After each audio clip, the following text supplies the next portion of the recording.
नमस्कार, मैं संगीता यादव और आप देख रहे हैं एमआरसीएस न्यूज। गृह मंत्री अमित शाह ने कहा है कि 1 तारीख को चुनाव समाप्त हो जाएगा।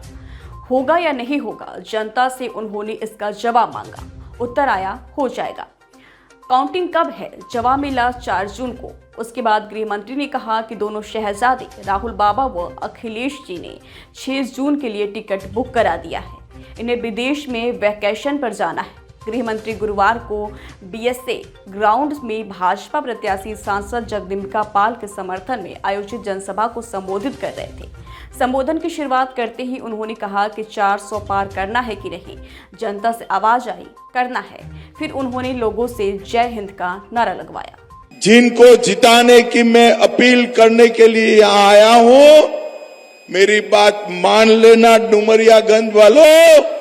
542 सांसद में से सबसे ज्यादा जागरूक सांसद हमारे जगदम्बिका पाल जी है। आगे आओ जगदम्बिका जी, जरा आगे आओ, आशीर्वाद लो, जोर से ताली बजाओ जगदम्बिका जी के लिए। भाइयों बहनों, सबसे पहले आज बुद्ध पूर्णिमा है और मेरा सौभाग्य है, मैं तो जो उनके बुद्ध बनने के बाद जीवन का सबसे ज्यादा कालखंड इस श्रावस्ती से लेकर काशी और डुमरियागंज सिद्धार्थ नगर में गया। भगवान बुद्ध ने भारत की संस्कृति, भारत के विचार और बोधिसत्व का सार पूरी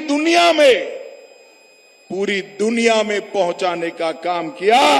मैं आज भगवान बुद्ध को कोटि कोटि प्रणाम कर कर मेरी बात की शुरुआत करने का। मैं यहां सिंधेश, भैया थक जाओगे, अब रहने दो, हो गया, सुन लिया।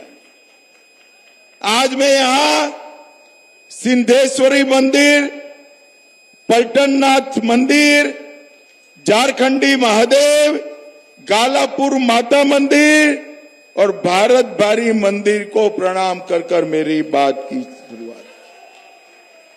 भाइयों बहनों, जब मैं यहां आया हूं तब भाजपा के वरिष्ठ नेता, यहीं से सांसद रहे उत्तर प्रदेश जनसंघ के अध्यक्ष माधव प्रसाद त्रिपाठी जी को भी याद करता हूं।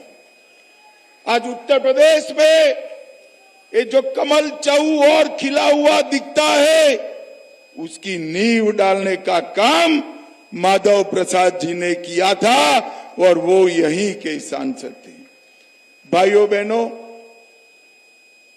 5 चरण समाप्त हो गए, आपकी 6ठे में बारी है। 5 का परिणाम सुनना है क्या?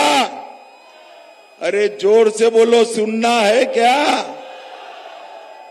तो सुन लो डुमरियागंज वालों, 5 चरण में मोदी जी 310 पार कर गए हैं, पार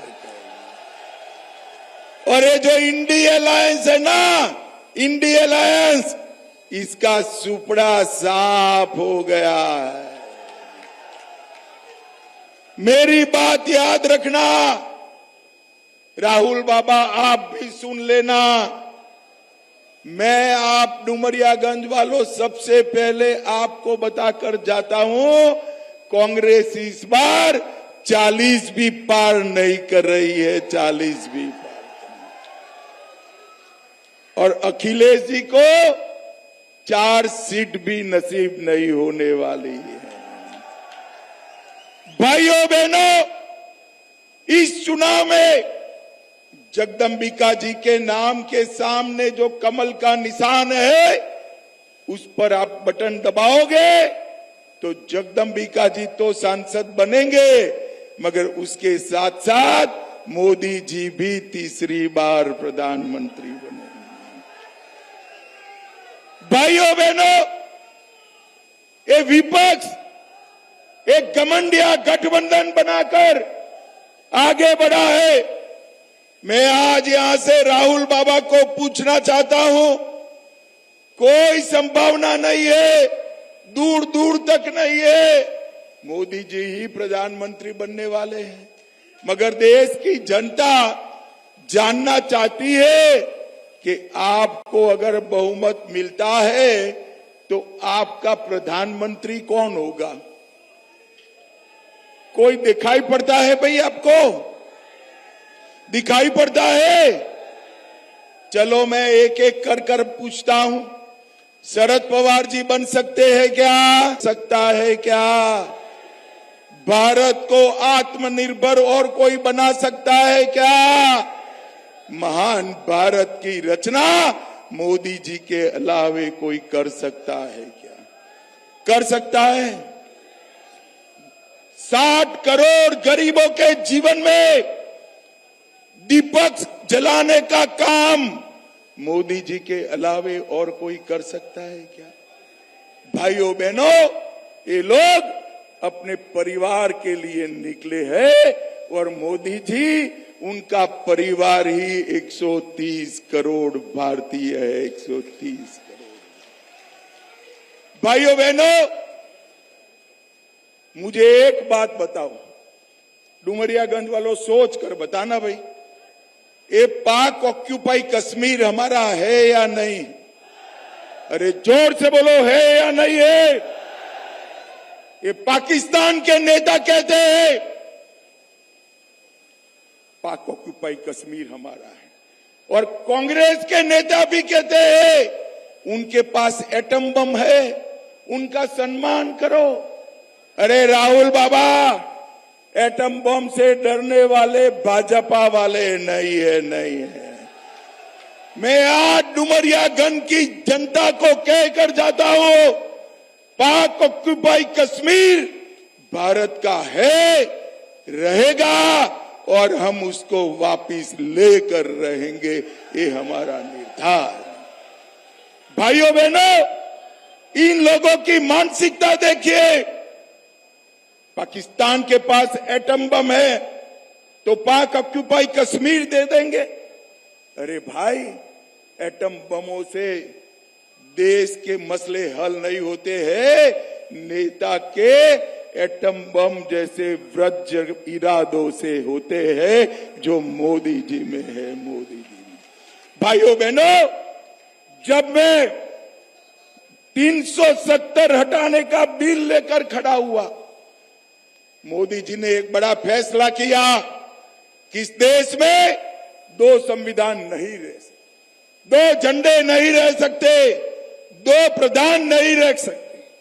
370 हटाने का बिल आया, ये राहुल बाबा खड़े हो गए, उन्होंने कहा मत हटाओ। मैंने कहा भाई क्यों न हटाए? तो उन्होंने कहा कि पाकिस्तान में खून की नदियां बह जाएगी। अरे राहुल बाबा, वो आपके दादी और नाना के जमाने में होता होगा, ये मोदी का राज है। खून की नदियां छोड़ो, कंकर चलाने की हिम्मत नहीं है किसी की, कंकर चलाने। भाइयों बहनों, मोदी जी ने इस देश से आतंकवाद को समाप्त किया है, इस देश से नक्सलवाद को समाप्त किया है, और इस देश को सुरक्षित करने का काम नरेंद्र मोदी जी ने किया है। और भाइयों बहनों, इस देश को समृद्ध करने का काम भी नरेंद्र मोदी जी ने किया है। 10 साल तक मनमोहन जी देश को 11वें नंबर का अर्थतंत्र रखे, 10 साल में मोदी जी 5वें नंबर का अर्थतंत्र बना दिए, 5वें नंबर। और मैं आज कहकर जाता हूं, जगदम्बिका जी को जिताकर मोदी जी को प्रधानमंत्री बना दो, 5 ही साल में 5वें नंबर से 3रे नंबर पर लाने का काम नरेंद्र मोदी